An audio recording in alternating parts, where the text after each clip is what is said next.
bertanding Piala Dunia di Bali. Padahal sebenarnya ini bukan pertama kalinya atlet asal Israel bertanding di Indonesia. Inilah sejumlah atlet Israel yang sempat tampil berkompetisi di Indonesia, bahkan ada yang baru berlaga pada Februari 2023 lalu. Yang pertama, ini adalah atlet badminton Israel, namanya Misha Zilberman. Ia bertanding pada kejuaraan dunia badminton 11 Agustus 2015 di Istora Senayan, Jakarta. Tampilnya Zilberman di Indonesia juga sempat diwarnai kesulitan. Tanpa visa masuk Indonesia, Zilberman sempat bertahan di Singapura. Namun atas desakan Federasi Badminton Dunia, pihak panitia pelaksana kejuaraan dunia badminton 2015 akhirnya turun tangan untuk kemudian bisa membantu Misha mendapatkan visa agar bisa kemudian berkompetisi di Jakarta. Visa akhirnya didapat 11 jam sebelum atlet ini tiba dan juga tampil bertanding, namun Misha Zilberman langsung tersingkir oleh pebulu tangkis Taipei Xu Zhenhao di babak pertama. Yang kedua, ini di cabang olahraga panjat tebing. Ada dua atlet saudara, namanya adalah Yuval Shemla dan juga Noah Shiran. Sempat bertanding di Indonesia. Keduanya bertanding di ajang kejuaraan dunia panjat tebing 2022 yang digelar di Lot 1617 SCBD Jakarta 24 sampai 26 September 2022. Kemudian ada atlet lainnya dari 3 atlet sepeda trek asal Israel yang bebas berkompetisi di ajang UCI Trekking Cycling National Cup 2023 yang digelar pada 23 hingga 26 Februari silam.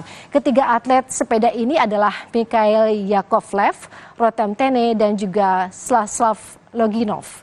Mereka tampil berkompetisi di Jakarta International Velodrome tanpa ada polemik yang berarti. Itu tadi sederet atlet Israel yang sempat bertanding di Indonesia. Kita kembalikan ke Harjuno untuk informasi selanjutnya. Baik, terima kasih rekan Woro Windrati atas laporannya. Dan saudara, sebetulnya Indonesia masih akan menjadi tuan rumah Piala Dunia ataupun sudah tertutup karena penolakan terhadap tim Israel. Kita akan bahas bersama dengan pengamat sepak bola Indonesia, Muhammad Kusnaini. Selamat siang, Bung Kusnaini. Sehat selalu?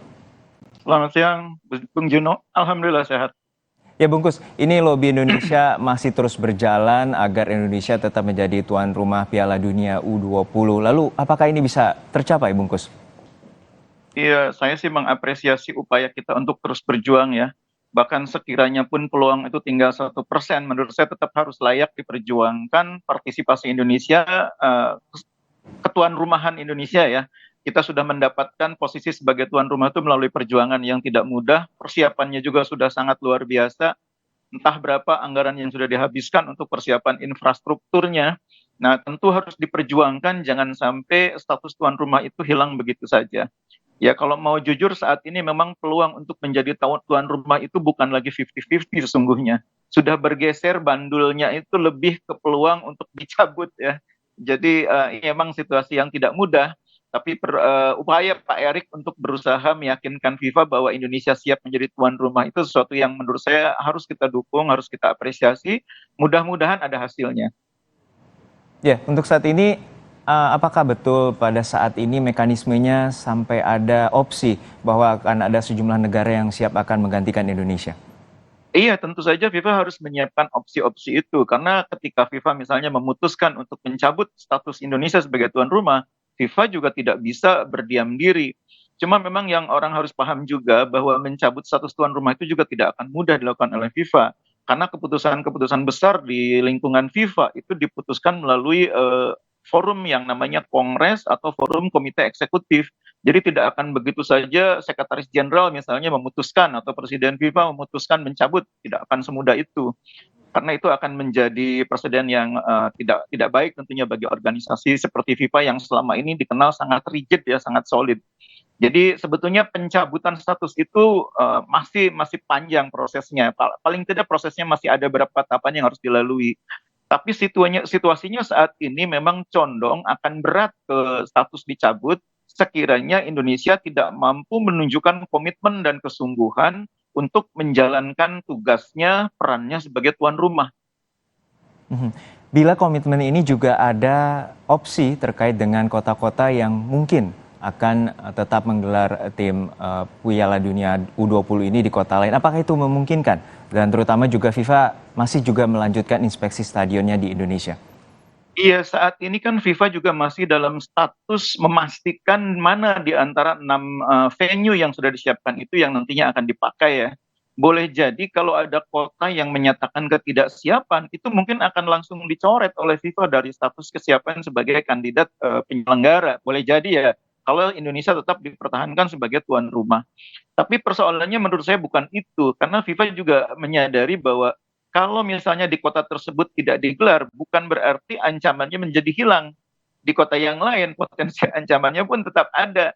Karena itu yang dibutuhkan oleh FIFA adalah komitmen dari Indonesia secara keseluruhan.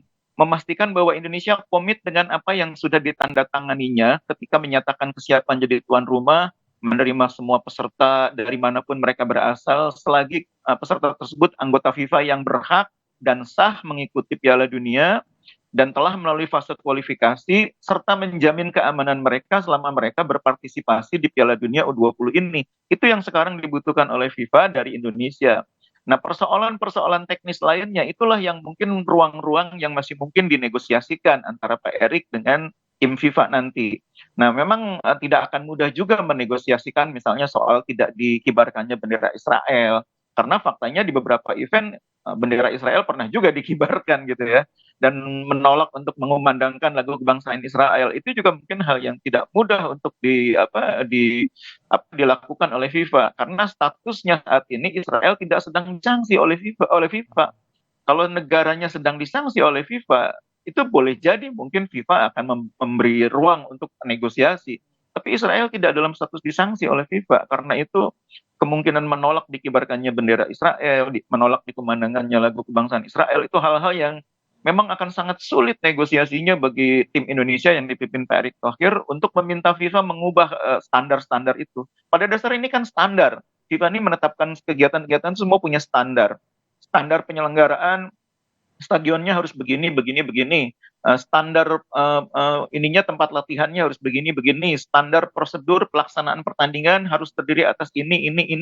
Termasuk standar adalah ada lagu kebangsaan, ada pengibaran bendera, itu semua standar yang sudah ditetapkan FIFA dan berlaku dimanapun event itu digelar.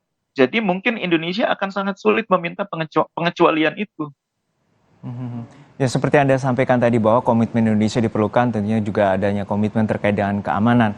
Nah, menurut Anda Iya, apakah ada jalan keluar lain bila Indonesia harus siap menerima Israel sebagai peserta Piala Dunia U20 di Indonesia? iya, jalan keluarnya yang paling aman, yang pertama tidak diselenggarakan tentunya di tempat di mana mereka ditolak. Itu yang pertama gitu ya. Yang kedua, kalaupun misalnya tetap diadakan di Indonesia dan FIFA tetap memberi kepercayaan, maka jalan keluarnya adalah Indonesia harus sungguh-sungguh menunjukkan komitmen untuk menerapkan apa yang sudah disepakati. Itu yang paling penting. Menurut saya, pengamanan terhadap timnas Israel sesungguhnya secara teknis keamanan itu mungkin tidak terlalu sulit ya, karena hanya mengawal 30 orang dalam pengertian ini bukan orang-orang yang tingkat risikonya terlalu tinggi, dan itu menurut saya sudah sangat berpengalaman Polri maupun TNI kita mengawal situasi seperti itu. Yang lebih berat seperti mengawal para kepala negara dalam KTT G20 yang lalu di Bali juga dilaksanakan dengan sukses, apalagi hanya mengawal 30 delegasi Israel yang menurut saya mungkin potensi ancaman juga sesungguhnya mungkin tidak sebesar apa yang digembar-gemborkan. Saya sih yakin kalau dari teknis keamanan, Polri dan TNI kita sangat sanggup untuk memberikan perlindungan pengamanan bagi delegasi dari manapun yang hadir di Piala Dunia. Persoalannya adalah bagaimana FIFA bisa diyakinkan. Itu dulu persoalannya.